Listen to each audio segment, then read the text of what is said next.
Kalau dia nggak berdamai dengan diri sendiri dulu. Oke. Berdamai dulu aja. Artinya apa berdamai dengan diri sendiri? Mulai sadari bahwa di dalam tubuh saya, selama ini saya tidak menghormati ciptaan Tuhan. Jadi ketika kita memperlakukan tubuh kita, tanya sama Tuhan, apakah diizinkan atau tidak. Selama ini kita tidak menghormati, kita perlakukan tubuh kita, tidak menunjukkan bahwa kita menghormati yang mencipta. Sadari dulu itu. Itu yang pertama. Yang kedua, mulai berdamai dengan alam. Berdamai dengan alam. Berjemur. Berjemur setiap jam 10 pagi. Tidak usah lama-lama, 10 menit atau 15 menit. Biasakan minum air putih 15 menit sekali. Oke, 15 menit sekali. Ya, 3 teguk untuk mengatasi apa? Segala, bukan sekedar dahaga, tetapi untuk gini, tubuh kita ini 70% air. Dan ketika biarkan sel-sel jaringan tubuh kita ini, pori-pori tubuh kita ini menyerap air. Nah, ketika minum, nggak usah, jangan diteguk, tuk. 3 teguk sedikit aja. Dan rasakan mengalir melewati tenggorokan. Dengan rasa ucapan syukur. Selama ini kita tidak menghargai. Kalau kita minum glek, apa yang terjadi? Tubuh stres. Makanya perlakukan segala sesuatu dengan kasih sayang, halus. Ya, siapa yang nggak senang dihalusin? Gitu. Oke.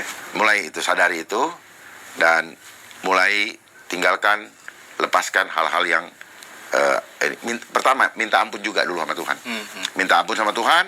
Selama ini apa? Jangan ulangi lagi. Jangan ulangi lagi. Ya, minta ampun sama Tuhan, jangan ulangi lagi.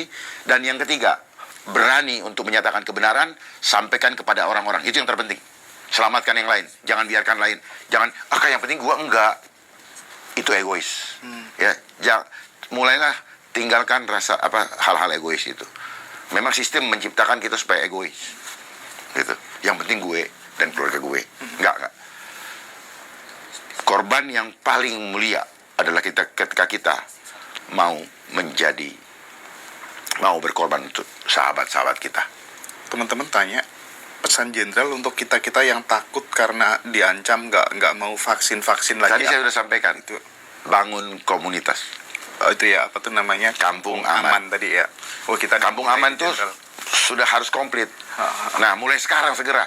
Yuk bersinergi Ya, teman-teman. mulai sekarang berkomunitas. Ya.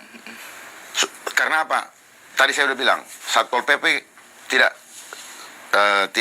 sukses. Mereka akan menggunakan apa? Aparat bersenjata. Iya, polisian, ya. TNI. Waduh. Dan kita akan dipegang. Begini mau bilang apa lu? Kalau berkomunitas, lebih baik mati dalam iman daripada mati karena hanya takut kepada manusia yang juga takut mati. Mereka juga takut mati kok. Inilah konsep homo homini lupus. Dan ini adalah agenda depopulasi. Sudahlah, mereka nggak usah berkelit. Kita udah punya dokumennya. Kita paham kok. Akhirnya adalah apa? Ini adalah agenda perbudakan total. Ya, diperbudak imannya, diperbudak mainnya, diperbudak tubuhnya. Ini adalah kejahatan kemanusiaan. Jadi mereka yang melakukan ini, mereka lah yang penjahat.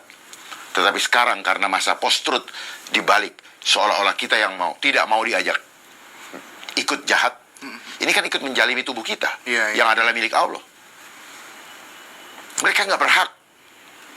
Ya, saya sampaikan di sini dengan tegas, mereka tidak berhak mengatur tubuh kita.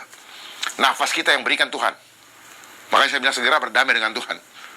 Nafasmu yang memberikan Tuhan, bukan mereka. Ya, jangan suruh-suruh orang pakai masker. Itu cara apa? Bahwa kita disuruh bermusuhan dengan Tuhan yang memberikan kekuatan kepada kita. Nafas kita. Saya bisa begini karena ada nafas. Nggak ada nafas, nggak ada artinya saya. Ya, saya bisa masih bisa, Bapak masih bisa senyum karena ada nafas, Pak. Iya. Kenapa ada nafas? Mata Bapak bisa berbinar-binar, kenapa? Ada nafas. Makanya mereka mau sasar. Dia mau hancurkan DNA ilahi dengan berubah menggunakan teknologi mRNA. Dari double helix, 2 kromosom tadi, dia rubah menjadi triple helix.